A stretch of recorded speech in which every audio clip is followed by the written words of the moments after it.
the theme for this summer speaker series is coastal resilience, which leads a little bit into climate change, into restoration, into various species, and so forth.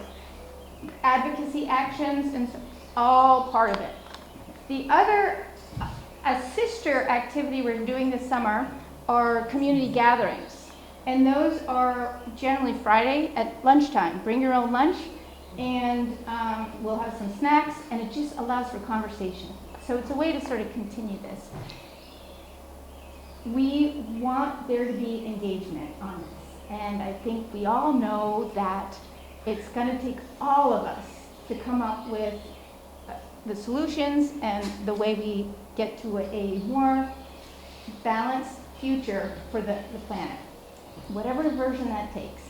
So thank you all for being part of that and for coming up, showing up tonight. There will, on the table, there's some information about some of those upcoming programs, just so you know. So tonight, we're hearing from Sarah Grady.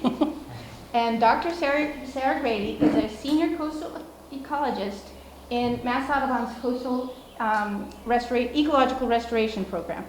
She started working for Mass Audubon in September, but she'd been working in the business, and also partnering with Mass Audubon for over 18 years through the Mass Bay National Estuary Partnership.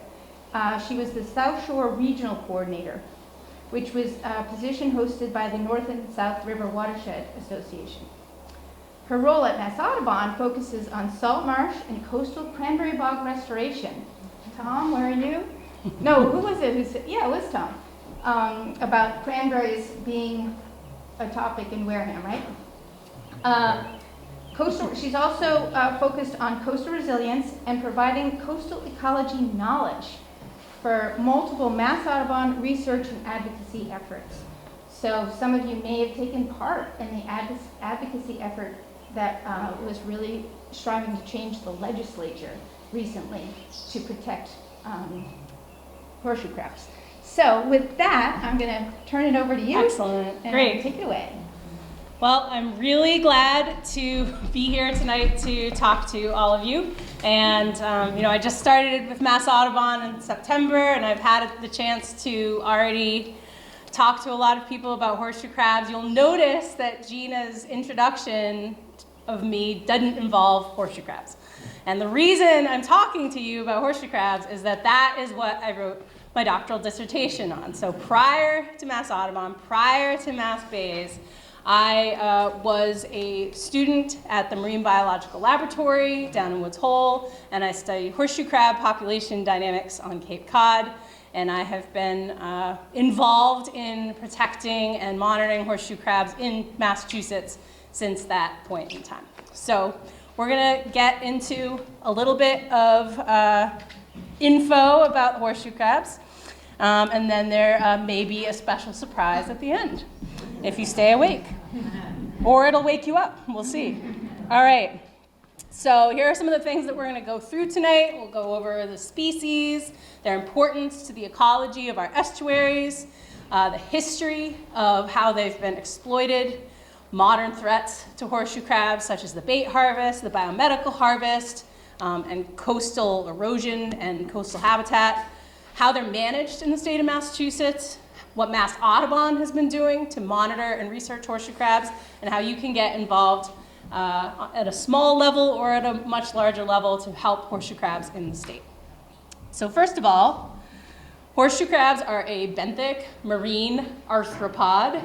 They have jointed legs and an exoskeleton that makes them an arthropod, but they are more closely related to spiders than crabs. So despite their name horseshoe crab, they're not a crustacean, they're not a crab, and they evolved over 400 million years ago. So they have managed to survive through 5 mass extinctions. So they're a real survivor. They tend to live about 20, maybe 25 years. We're not even exactly sure. And they reach maturity about 8 to 10 years old. They spawn on our beaches in May and June, and each female lays on average about 88,000 eggs in each year. And that number of eggs scales with the size of the female. So they are kind of like a box of eggs, really, the females. So a bigger one, bigger box, more eggs. They're sexually dimorphic, so the males look different than the females, both in terms of the shape of their shell as well as their claws. But, their populations have become severely depleted all along the East Coast, which can cause a strain on our ecosystems. There are actually 4 different species of horseshoe crab worldwide. The one that we have here is the Atlantic horseshoe crab, Limulus polyphemus, so that's in red. They're all along the East Coast, up to Maine, down to Florida, and into the Gulf of Mexico, and even over into the Yucatan. And then there are 3 species that live in Asia. So they are well known around the world. And the Japanese actually believed that horseshoe crabs were kind of reincarnated samurai, because it was almost like a helmet and a sword of the samurai. And if anyone ever, deals with Pokemon, there are 2 Pokemon that are named after horseshoe crabs. That's Kabuto and Kabutops. I did mention that they are arthropods. They have these jointed legs. And then the next category of classification down is the Chelicerata. And that means that they have 2 tiny claws that are near their mouth. And they use that to push food into their mouth. And we'll take a nice, deep, close look at that a little bit later. Their class is Merostomata. That means their mouth is in the middle of their body. So again, when we're looking at that picture, you'll see that that mouth is right in the middle of that horseshoe crab's body.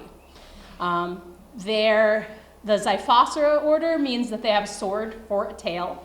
And then we get into Limulus and the Limulidae, and our crab, Limulus polyphemus.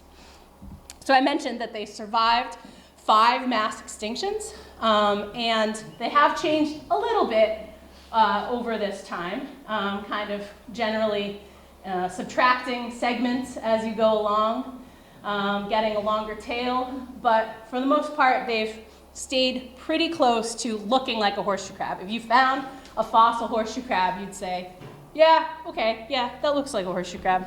I guess you could convince me. So this is what a horseshoe crab looks like on both sides here. The first segment of the horseshoe crab's body is called the prosoma. So that's that curved part in the front. And then there's a hinge between the prosoma and the second part, which is called the opistosoma. And the opistosoma is where the book gills are located. So that is how our horseshoe crab breathes. And then finally, we have our tail, the telson, which is not filled with venom, and they're not trying to stab you. It is really just to flip the crab over. And if we do flip this crab over, you can see they have 10 legs here, and those first pair of legs will change depending on whether they're a male or a female. So if you flip a horseshoe crab over and they all look like scissors, that's going to be a female, unless it's very, very small, in which case it may not be sexually mature yet. It might be a male. But once males reach sexual maturity, they get what are called boxer claws. And so it really does look like a little boxing glove with a hook on it, and that helps them grab on to the female's shell. So you'll often see horseshoe crabs walking around in pairs, because you'll have the larger female in the front, the smaller male in the back, and those claws will snap right onto the back of her shell, almost like the lid snaps onto a piece of Tupperware. Let's see, oops, I'm hitting them. Their vision is pretty special. They have these compound eyes, but then they also have really 10 eyes scattered around their body that help them detect whether things are light and dark, which is really important to a horseshoe crab, because their whole goal as adults, for the most part, is finding a dark object on a light background, another horseshoe crab, particularly the males. And they are the earliest organism evolutionarily that is capable of something called lateral inhibition. So if we go to the beach on a nice sunny, clear day and we're looking out at the ocean is dark blue and the sky is kind of that light blue, our eyes will darken the line of the horizon on the ocean side and lighten the line of the horizon on the sky side and make that distinction even more distinct. Their eyes are capable of doing that too, which is pretty amazing. We're gonna take that, get ready for the mouth. So here's a close-up of a horseshoe crab's mouth. And so there are those two claws, the chelicerae there. And then the base of each leg has spines on it. And that's called the gnathobase. And the mouth is in that spiky hole there. And they move their legs to chew their food. So once they get the food in there, they can move their legs and it pushes that into their mouth. And they generally, as adults, will eat a mix of worms and amphipods, sometimes some little tiny spat clams. And then when they're even younger, they can't even eat the little clams. They have to eat only soft things like worms. And they were accused of eating clams quite abundantly all over the place, on Cape Cod and throughout the East Coast. And that was one of the reasons that they used to be killed by people, because they were considered a nuisance on the clam flats. They also have these very fancy back legs, which have these little flaps on them called flabella. And what those are able to do is act just like a ski pole. So you know how if you have a ski pole or a walking pole, it has that flared base on it that you can push off? Horseshoe crabs have their own little ski poles in the back. And that helps them push their way across the mud flat. And that is how they can move even on land. So their life cycle starts with that pair of horseshoe crabs coming up onto the beach. The female is going to lay eggs, dig a little nest, lay eggs. The male will fertilize them, and then she'll cover that nest back up, and then they'll move along the beach and have another little nest spot there. Those eggs take about 2 weeks to hatch out from highest high tide to the next highest high tide, roughly. Although up here in New England, they will spawn all throughout the tidal cycle. Down in the Delaware Bay, they tend to be more synchronized with those higher high tides. After those 2 weeks and they hatch out, they are trilobite larvae, which is that first stage right there. And they do not have a telson. And the reason they don't is because it's really unsafe to be living in an egg with a knife, right? So once they molt, the next molt happens another couple weeks later. They get their nice telson, and they will molt about 6 times during that first year of life. And they grow from being about 4 millimeters to being about 25 millimeters. And then they disappear.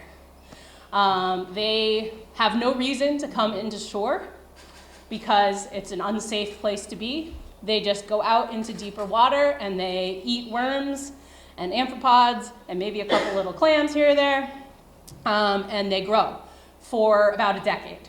And then they come back to start the cycle all over again. And that is one of the reasons why management of horseshoe crabs is something that requires a lot of care, because even though they have a lot of eggs, which other species that you might manage more quickly do have, horseshoe crabs, because they take so long to reach sexual maturity, it means that they have to be managed thinking about those long time scales. There's another picture of them mating. Down in Delaware Bay, you'll see huge conglomerations of horseshoe crabs mating on the beach. There are a few places where we don't get quite these densities around here, but where they do mate, we will sometimes get large clusters of crabs mating. These eggs are sort of a slightly greener version of Tiffany blue, and they are buried in the sand, and then that's a picture of like the eggs that have the embryos inside. But you can see they're very small on that person's hand. And they molt pretty regularly during those first few years. The molts are just their outside shell, but it includes everything. It includes the covering of their eyes, it includes the covering of their gills. So if you're walking along the beach and you find something that looks like a horseshoe crab and you pick it up and it is really, almost feels like plastic, it's thin, it's kind of crispy feeling, very light brown, that's probably a horseshoe crab molt. If it is black and stinky, that's a dead horseshoe crab. So that's the best way to tell the difference. They're important to the ecology of our estuaries because the eggs that they lay provide a crucial food source for migratory shorebirds. So one of these birds is the federally threatened Rufa red knot, and they are feeding on these horseshoe crab eggs on their northward migration to the Arctic. Horseshoe crabs themselves will also occasionally be eaten by other things in the ocean, like fish and sea turtles and sharks. They themselves, predators of mollusks and worms, and as they walk along with all of those legs, they're turning over the sediment on the bottom. So this is just to show you kind of them playing that role here, if I can get the button to go. Get the button to go. Play my video. No, it won't play. Oh well. So the horseshoe crab walks along the bottom and there's little fishies that follow it along and are eating all of the organic material that they kick up. So here we have the Rufa red knot. It travels from Tierra del Fuego at the southern end of South America all the way up to its breeding grounds in the Arctic in the spring, and then goes back down south in the fall. 9,000 miles, and this one banded red knot flew 242,350 miles, not that particular one, farther than the distance between the Earth and the Moon. So it's very impressive, and Delaware Bay is really important. The horseshoe crab eggs there are really important, but Massachusetts in our area is kind of a secondary stopover for those birds. Plus, on their southward migration, Massachusetts is a really important place for them to stop as well, when they're eating all of our benthic invertebrates. That part, half of it often gets overlooked, but Gina and I have been working to try to help them on their way south too, by having little mussel spat to eat. Let's see. I think it's frozen. Oh no, there we go. Okay. All right, so unfortunately this is the downer part. So they were exploited all throughout history. They were harvested just for fertilizer and livestock feed. They were considered a pest during the bounty era when their tails could be brought to the town hall and you could get, I've heard a nickel, I've heard 6 cents, which is like a really weird amount of money. But the bait harvest began in the 1990s, and it peaked at 6 million pounds in 1997. There's also been a biomedical harvest that has been occurring. We only know information back to 2004 because that's when the reporting started, but approximately 500,000 horseshoe crabs are bled and released back in the US each year. In addition to those impacts, they're also being impacted by climate change, by rising sea levels, because they are coming to our shores to spawn. And if there's no beach, no place between the high tide line and a seawall or a revetment, there's no place for those eggs to go and to survive. So for the bait harvest, they are used as bait in the whelk and to a much lesser degree, the eel fishery.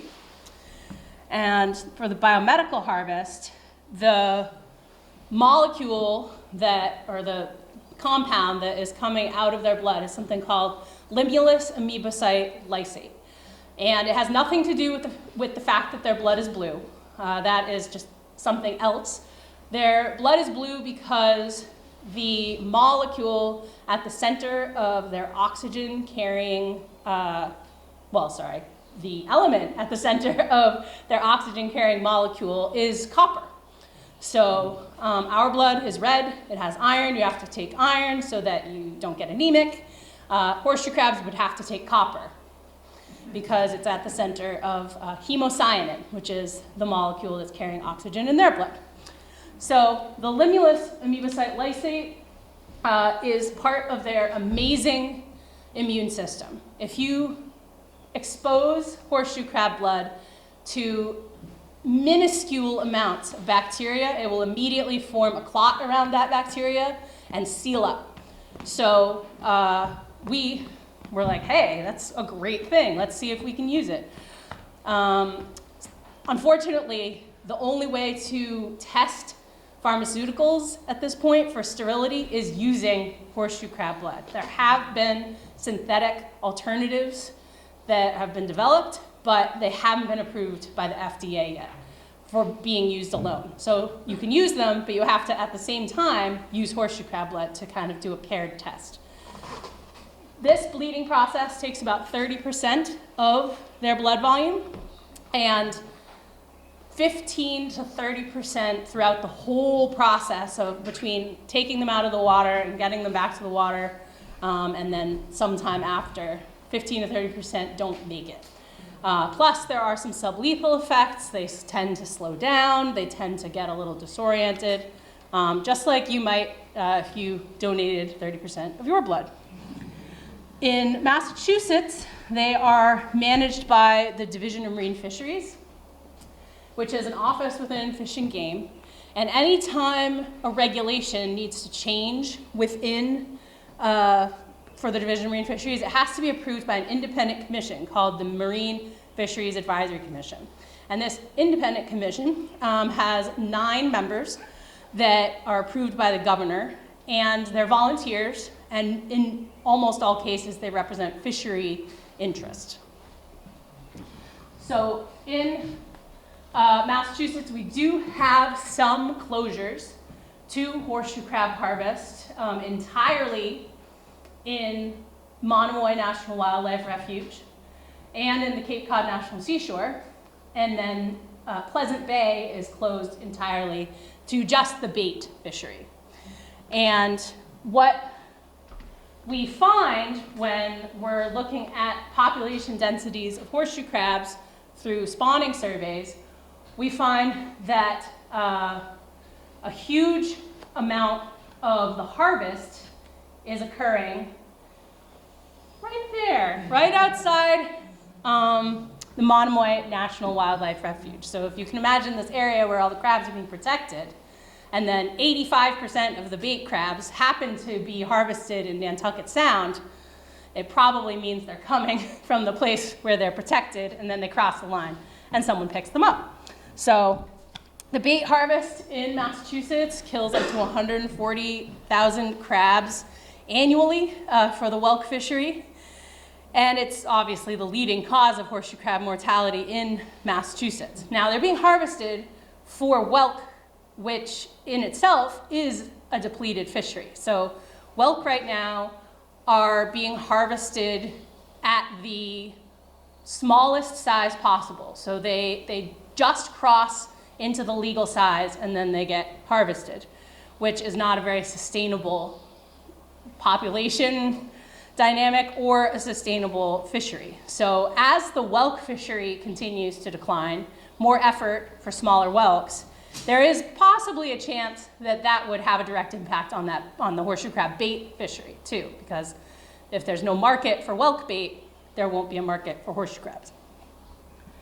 Biomedical harvest is 200,000 crabs each year, and Massachusetts does have a rent-a-crab program where the crabs are bled and then used for bait, so you can at least get the blood from them first before you're using them for bait. And there are 2 companies in Massachusetts that bleed horseshoe crabs, Associates of Cape Cod and Charles River Laboratory. There used to only be 1, and now that there's 2, they have to split that quota of 200,000 crabs.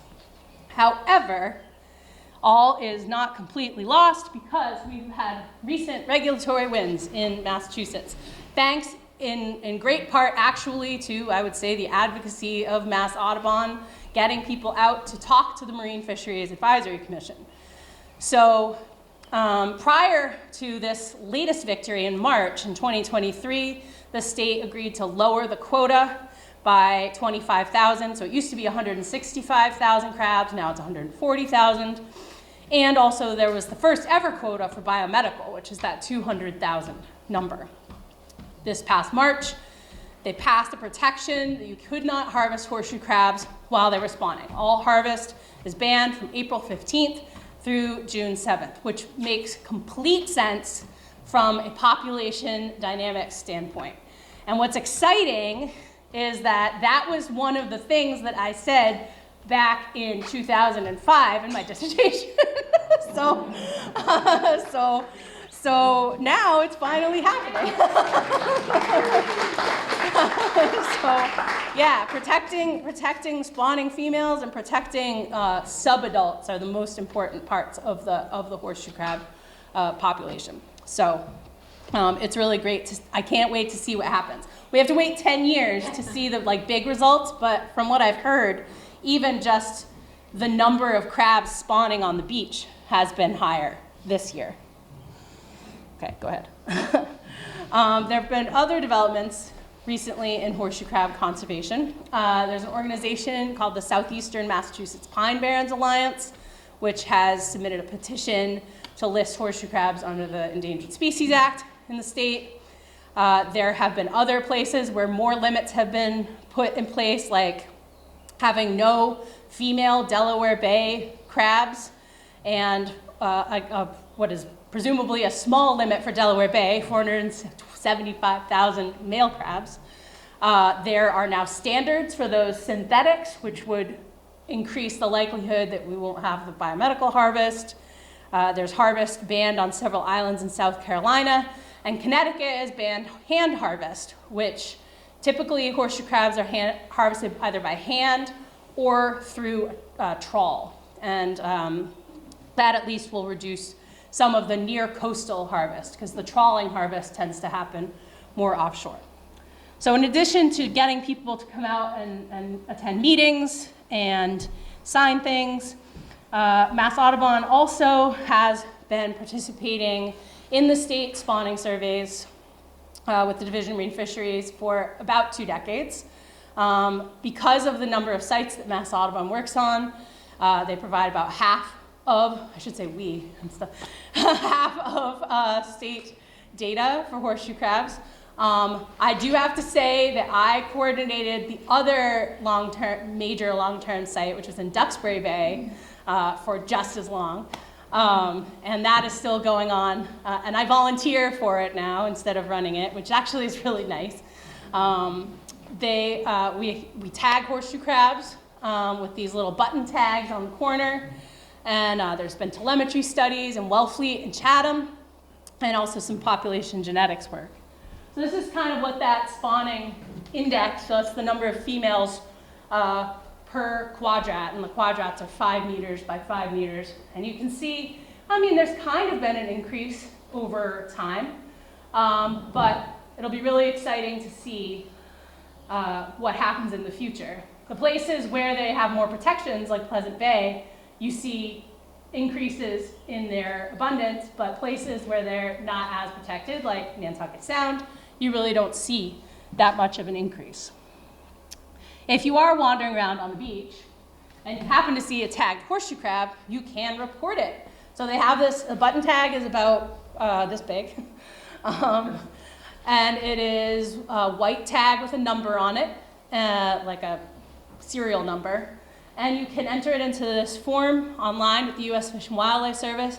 If it's your first time reporting a crab, they will send you a nice little pewter pin of a horseshoe crab, but you can only cash in on that once. So don't go out and just be like, oh, I'm gonna get a pile of pewter pins because I found all these horseshoe crabs. And there are some places, where you are more likely to find them than others if you're on Cape Cod. Like, I won't tell you where. Okay. Orleans. Okay. So let's see. So what will help us restore horseshoe crabs? Well, protecting their habitat, restoring their habitat, and that includes the salt marshes that I work on, raising awareness of how important they are, and when you're at the beach, making sure they're flipped over, that kids aren't smashing them with rocks, recognizing how important they are to shorebirds, and helping organizations like Mass Audubon help push these regulations forward. And also, the market forces themselves may also help protect horseshoe crabs, whether it's finding a substitute for horseshoe crabs in the whelk fishery, like green crabs, which would literally be killing two crabs, or not killing one crab, but killing the other with one stone. The decline in the whelk fishery, and hopefully the FDA approving that substitute. So I think these might be on the little posters, but you can sign up to become a horseshoe crab advocate with Mass Audubon, which gets you on the advocacy list. And sadly, the spawning surveys are all over for this year, because now we're getting pretty close to July, but you can sign up for next year and go to Cape Cod and do some horseshoe crab surveys. And if you're not going to Cape Cod, if you're somewhere else, which you likely are because you're down here, then there are other sites around the state that actually do need volunteers in addition to those Cape Cod sites. And you will be directed to those survey coordinators.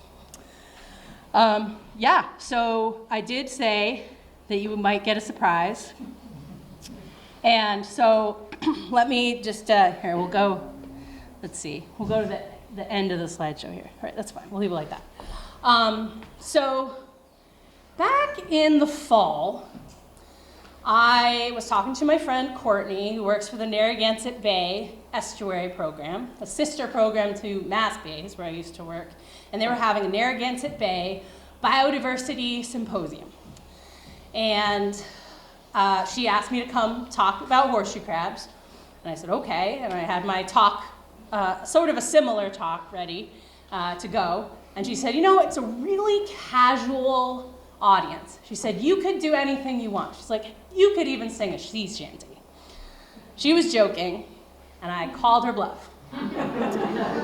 And so I did my presentation, my whole presentation, which I did not do to you tonight, did my whole presentation as a sea shanty. Then I ended up doing that again for Mass Audubon's Natural History Conference, and then we needed some pithy things for our advocacy, good timing. So a shorter version was recorded. It was the most popular TikTok and Instagram video for Mass Audubon ever.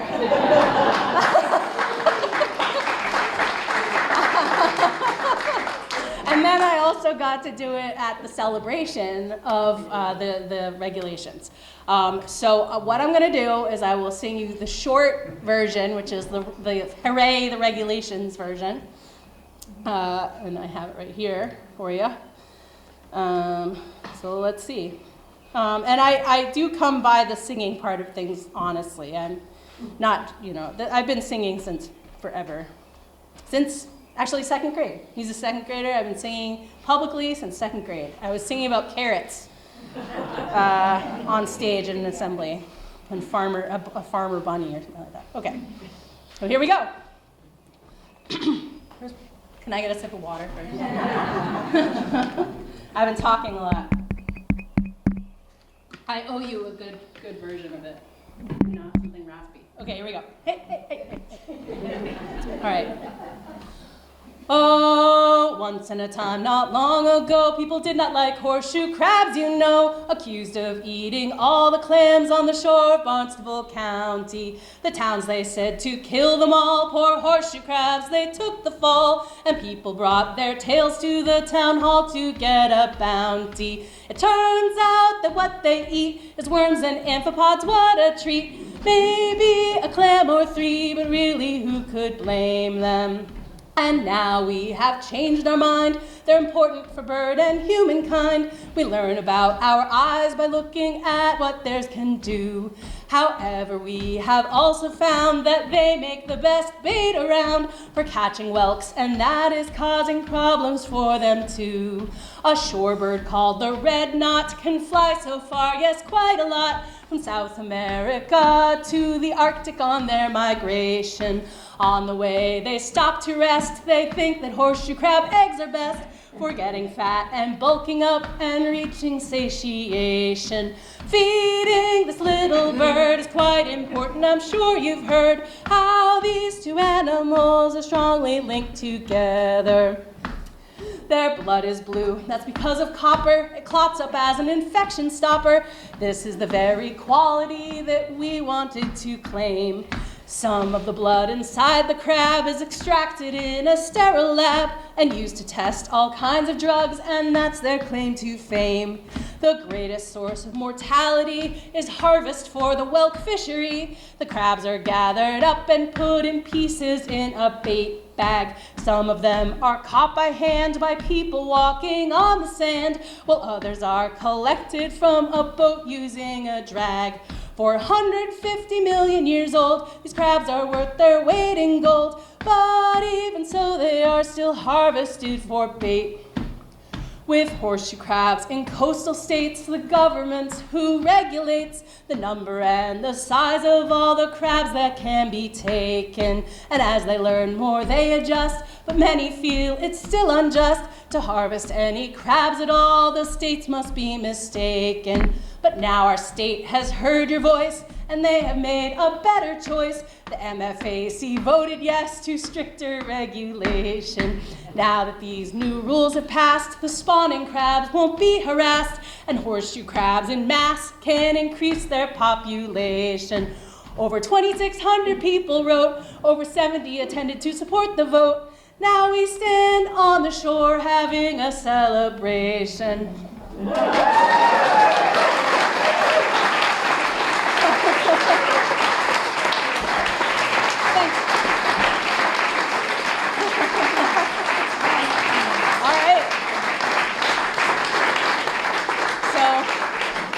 That concludes my portion of the presentation.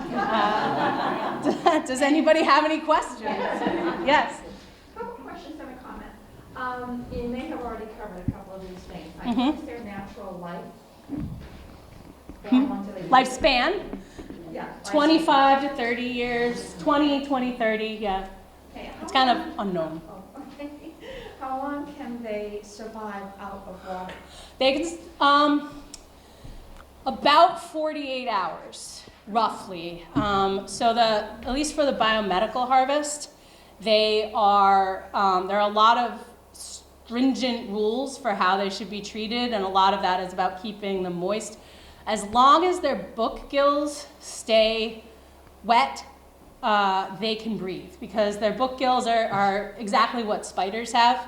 They also have book gills, and they actually can absorb oxygen from the atmosphere. So it's not like a fish's gill where it has to be in contact with water. So, yeah. Okay, and are they found in river estuaries? You mentioned estuaries also. Yeah, so, estuaries come in many different forms, but yeah, like the river estuaries, you will sometimes find them, they're on the bottom, right? Mud So flats. that is where the salt water would still be, because in an estuary you have fresher, warmer water that is Dense. floating on top of denser, cold, salty water. So as long as the salinity is high enough on the bottom, they'll be totally fine. Yeah. We see them in the Westport River. Yeah. Okay, I can also testify firsthand to the treatment of horseshoe crabs in the 1950s. I lived in Howe's Neck, and it was in Quincy, and it was next to a little neighborhood beach, which, by the way, does not exist anymore. The water has taken it over. But in the summertime, there was that period of time when the horseshoe crabs would come in, and they loved to come in there and mate and lay their eggs and everything. But there was a segment of the local population, a great many of them, who hated the horseshoe crabs. You couldn't go in the water. They were always on the beach and everything. So unfortunately, there was a group that gathered as many as they could one day and had a big pile on the beach. and lit a bonfire. Oh my God, they set them on fire. That's awful. It's indelibly printed in my mind. Stinks. Yeah, all right. It stinks. I think back there. I know the tail flips them, but if you see them on the beach upside down, is it best to help them? Yeah, you can help them. Yeah, you don't have to watch them try. Give them a little flip. Yeah. Yeah. Yep. Hi, this would be great, thank you. I'm wondering, I live over in Marion, and about 25 years ago, 28 to 25 years ago, we, on the Akut Cove side, the Marion side of Akut Cove, the film you showed of them mating, Mhm. that was just Yeah. a blanket and sea of them, it used to be like that over there. Mhm. You could have once a year and thousands, just Yeah. thousands breeding. And every year it did drop off, and now you don't see too many at all. The Buzzard Bay Coalition did some kind of research on it, and they were asking, like you said, with the tagging them, they had a pink dot on them, and they were asking people to report any horseshoe crabs they saw with a pink dot. It was about the size of a golf club, and yeah, I saw a few all around the cave and our area like that, and reported them, but I'm not sure whatever came of that. That was, I might just be forgetting, because it was 20 years The ago. conclusion of the data collection. Yeah. Yeah, I don't know that. Buzzard Bay Coalition, you might wanna. Yeah, I mean, I partner with them on a lot of stuff, Okay, so well, I'll so you know. I'll ask them the next time we chat. Yeah. Yeah. Thank you. Many years ago, I used to go to Demarest Lloyd State Park, and there would be horseshoe crabs all over the place. In recent years, I've gone and I haven't seen any. Are they not there anymore, or am I just going at the wrong times? Both of those things could be true. Oh. So if you are going, I mean, they really are only close to shore in large numbers in May and June. So when they would be spawning. But they also have declined in a lot of places, and if they don't have, they have pretty good site fidelity actually, so places we've tagged them, they tend to stay pretty close by. And so if a population in a part of a bay gets depleted enough, then they probably will kind of disappear from that part of the bay, or the estuary or the coast. Yeah. I'm so sorry, but just to wrap Oh, up. sorry. Like you said that after they mate, they go out to sea, and we don't see them, that same one, for 10 years. I wonder if that had anything to do. No. Okay. No. That's after they hatch. Okay. Yeah. So it's when they're teenagers. They Okay. just, yeah. Okay, thank Yeah. you. So you said that they're used as bait to catch whelk. Yes. So what are the whelk? That's my question. What are the whelk what? What are the whelk? Oh, like why a whelk fishery, you mean? Well, what are the whelk Export. used for another? Yeah. Yeah. They just, I mean, we don't really eat them here, but in Asia and in Europe, they really like the whelk meat. So. So the whelk are not used for another bait. Nope, it's to eat them, yeah. Horseshoe crabs themselves are not really edible, so it's not a direct, it's just that bait fishery, too, by the way. They're gross inside. I love them, but I probably wouldn't. Is your helper an advocate? My helper, yes, yes, he's definitely an advocate. He's been helping with horseshoe crab surveys for a really long time. And I think he did pretty well considering he was at camp all day. So. Good drumming on the song and everything. I'm glad you have rhythm, because that would be a bummer if you didn't. Yeah. Judy, Yeah. Do we know how close FDA is to approving? I don't know. It's one of those things where you keep hearing it's close and then it doesn't happen. So. And one other thing, we see many horseshoe crabs with a lot of barnacles on the back. Oh, yeah. Do those just come off when they molt?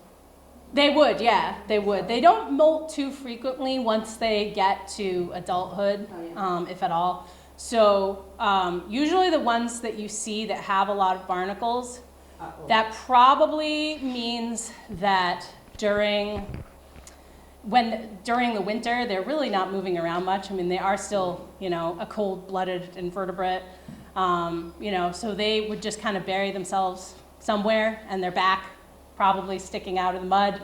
Stuff settles on them, stuff grows on them. Yeah. How do they defend themselves?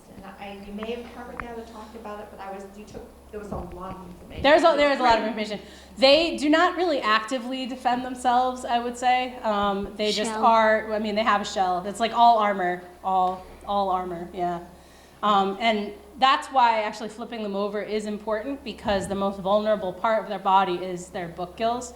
And on land, their biggest predators are things like gulls and raccoons. Raccoons? Yeah. Yeah, Raccoons so, will go on to beaches. yeah. I'm sorry, what? Raccoons will go on to beaches. Raccoons on the beaches, yep. So, yeah. So when the female lays the egg, Mm-hmm. and then they spawn, they go out to the ocean or wherever, Yeah. do they literally come back to the same spawning area, or do they just go all over? When they, are you talking about the same year or within the same season? Well, within the same 10 years later, do they basically come back to the same area? Oh, like the turtles? ones that have hatched, will they be in the same place? Yeah. Come back 10 years later? I mean, they will not, they don't tend to go very far as they're out in the estuary maturing. They may go out a little bit offshore, but yeah, I mean, we can't, there's not a really good way to tag them through all those molts.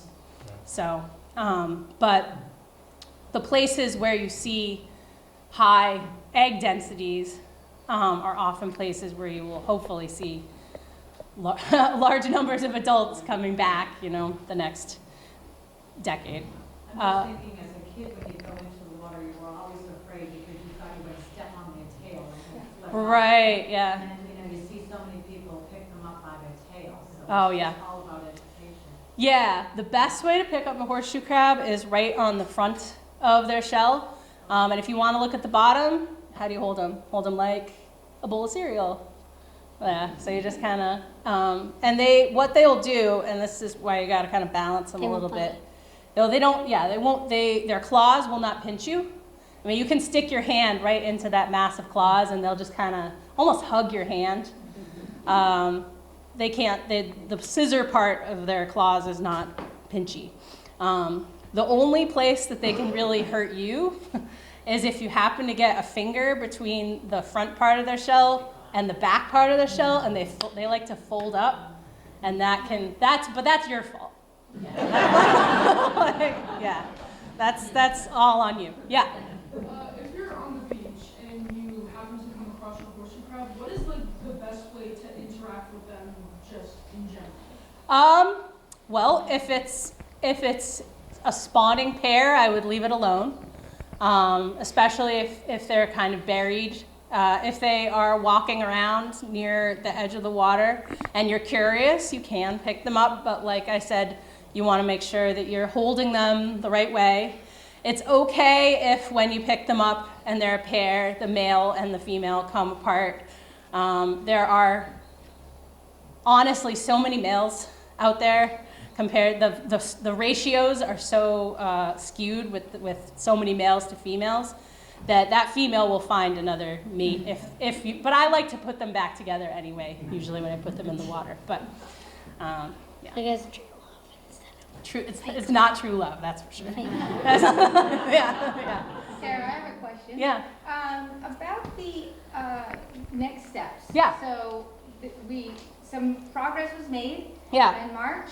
What's the next big thing that we're shooting for with horseshoe crab protection? That is a great question, and the next thing would be to ban the harvest of females, to make it a male-only harvest, which is a tough thing to push forward because the females supposedly make better bait. But, I mean, by that point, like, you're getting your horseshoe crabs. Like, just take the males, yeah. So, and there's a lot of males, like I said, so, you know, it could be much more sustainable. And there are some states that do have male-only harvest. And are there ways for people's voices to amplify, such as We have a QR code up on Yep. the table there if you want to get involved. But are there other ways? Are there letter campaigns to keep our eyes out for? Or is it about telling our neighbors? Like, where would you say emphasis could be put? So I think on the advocacy front, the best thing that you can do is, make sure that you're in a position to be notified if there are additional regulatory efforts with groups like the Marine Fisheries Advisory Commission. However, I always would say that on a personal level, that the best thing that you can do is on your own, if you have shorefront property, or you have a relative who has shorefront property, or you are persuasive to somebody who is living near the water or in the drainage area of the water, which we all are, care for your own property in a way that is not going to harm streams and estuaries and the ocean, because things like fertilizer on your lawn will increase the amount of algae growth in the water, and that will decrease the amount of oxygen in the water, and you'll be hurting horseshoe crabs. You'll also be hurting everything else that's living there. You'll be causing the salt marsh to fall apart. And try to at the local level help your town implement soft coastal solutions to deal with coastal resiliency, and not immediately install just reams of walls along the beach. Because that's bad for everything. Yeah, another question. Quick question. This Last question. Woman's question over here. When you said when you come upon them, and I got your answer, but did you say earlier if you come upon one that's alive, that's on the shore, not near the water, you want to put it back in the water so it's not prey? Not necessarily. Okay. Yeah. If it's if it's buried and in the process of spawning, I would leave it alone. If it's kind of walking around and the water is not nearby, then yes, I would put it back in the water. Okay. So it doesn't, like you said, raccoon. Yeah, because you don't want to interrupt the Of process, course not. No, got that. Yeah. but you want to make sure that they can get back to the water. Yes, Yeah. thank you. Well, I want to say a couple things about, it's great to have an expert come to us and be able to answer our questions and be very specific. So again, thank you. And I just want to say that a couple more opportunities are on the calendar to watch for. July 12th is another one of our community gatherings when it's a bring your own lunch, and we just have conversations, so we could actually maybe get something going on this topic. In fact, the topic of July 12th lunchtime is ecological restoration. So bring your questions about restoration projects of any kind, whether it's... I might even show up. Yeah, wouldn't that be awesome? So I can that's talk July about 12th. marshes. And then on the 13th, there's a Salt Marsh Revival hike Look at my calendar. in the program calendar. And then on July 18th, we have another summer speaker series. So that middle week of July, we've got a lot going on. The summer speaker series event on July 18th is Jean Albanese talking about salt marsh resilience and the restoration projects that we've been doing in Buzzards Bay, a couple of different sites. And that's just July. That gets us the next couple weeks. There are more. There's one for family fun and coastal water birds on Saturday, July 20th. So if you're interested, check out Mass Audubon's program website. I know sometimes it could be a little hard to find what you want. So you can always reach out to me if you say, I heard about such and such and now I can't find it. I'll help you. So with that, I want us to give a big hand of applause to Sarah and Roger.